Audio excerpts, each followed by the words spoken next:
Beats Music. And so there were a couple of different things that we can discuss around Beats Music this week, but I'd like to start with sort of the factual side of things, which is always a good start, I think, the actual story that really happened.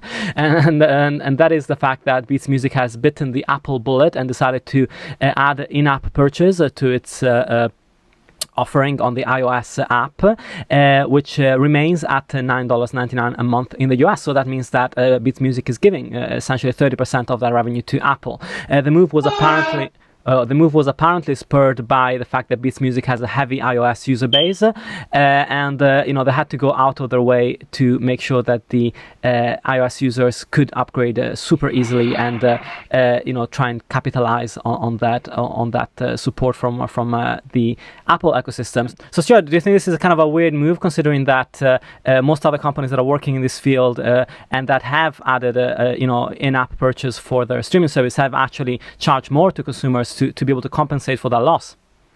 Yeah, I think it's a very bold move from Beats, because I think if you're a streaming music company, you pay 70% of your revenues out to publishers and labels, 30% is your margin spend and everything else, and they're giving that all up to Apple. So I'll be interested to see if it's an opening gambit and they'll raise the prices later, or if they're really intending to be very, very aggressive and go, because I think audio is $14, $15 in the States, right? And D's over here. So, but yeah, I mean, it's very, for users, it's good, I think. Subscribing, that whole moment where you have, right, I can't have it for free anymore, I have to subscribe. Yeah. Can I do it with tapping a button here? It makes sense. I think Spotify is the only company not really doing that now and holding out and saying we have to have credit card details. Yeah. So yeah, it makes sense, but the margins must be wafer thin. Stephen, do you think that, for example, Bloom FM here in the UK, they do charge more as well, and do you think that it's just a question of volume, and if they can get enough volume, then they can make up for it that way, or is it a dangerous move to decide to lose 30% of your margin at this point? I think it's all about volume. Yeah. It's all about getting those users in the door first and getting folks signed on long term. And like Beats are in the business of acquiring users right now via whatever distribution deals they can do. And if you can make it easy for people to sign in, just click buy on iTunes on their iPhone, one click. That's the way to do it, for the moment. Yeah. Obviously, Spotify doing it a different way. Bloom FM, I was looking before I came online today, £14 for the top tier. Yeah.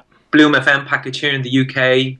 If you do it via iTunes, £10 if you do it via their website. So it's brave from Beats, but they need to do it, I think. Yeah, absolutely. And from the non-factual side of things, which is more on the speculation front, there was a report from Billboard talking about the fact that Beats Music was off to a bit of a rocky start, which in their report, they say that the numbers are not where they're supposed to be, given the amount of money they've spent on marketing so far, including the Super Bowl advert that, of course, we talked about at length when he came out in February. And there's a bit of concern around of course user adoption that is not coming from the AT&T side of things. And also the report was also quoting the fact that the company is already trying to find a new round of funding, although Beats Music actually denied that later that day. So Stephen, do you think that it's too early from a product perspective to call it just 3 months in? I think we need to give them a bit more of a runway to decide whether the service is working or not, right?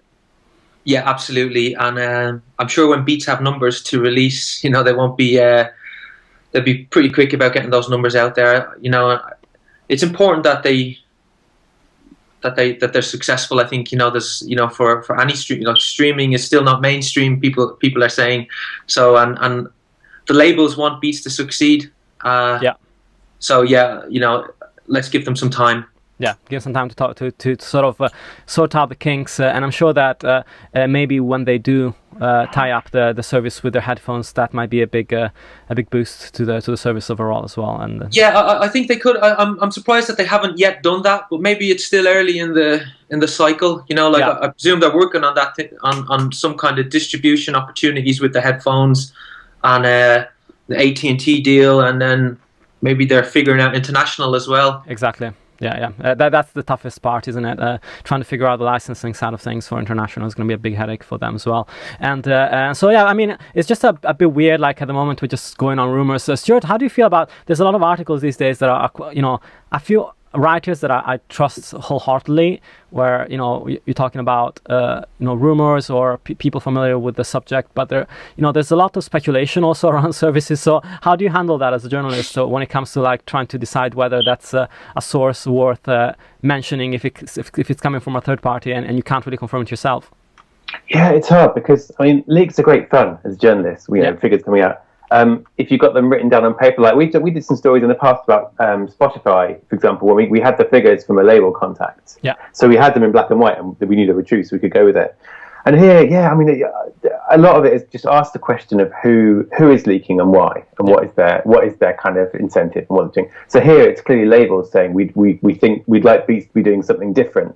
Yeah. So in a way, that the Billboard piece, it felt like a label saying we'd like to nudge them into a slightly different strategy of doing more free stuff. I think was so it's often instructive as much about the people leaking as it is about the service. Yeah. We're trying to gauge how labels see Beats, how they'd like it to evolve. And seeing how the information flows on that front as well. Because I hadn't even realized, because I haven't really tried Beats extensively being in the UK, that there is a free component to the service that is not really advertised, but apparently they've boosted the number of tracks that is on that portion, which is an internet radio type play. So apparently after the 7 days of trial expire, you can still access this sort of internet radio type service from Beats, which I didn't know anything about. So I don't know if you guys had any more information on that. No, I didn't hear about it myself, so it's news to me.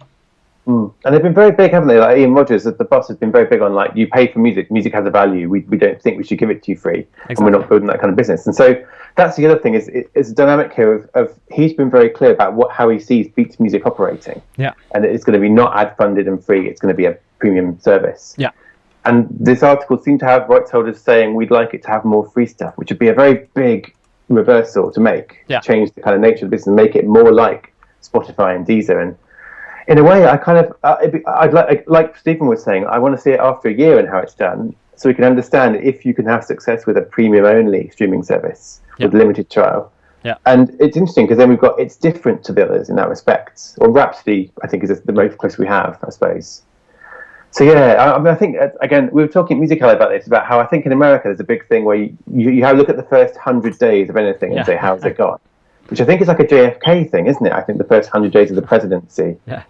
But with streaming service, that's far too short. You need like a year to see how it's caught on and what conversion rates are and so on. Yeah, exactly. So, and I mean, most people are still converting from sort of the free trial to the paid trial to the paid service that were on the AT&T trials early on. So I think that's really going to drive some of that too. If people start talking about it, or they decide to actually spend money on the service on AT&T, and they might talk about it with their friends, for example. So yeah, we're just going to have to wait and see what happens on that front too.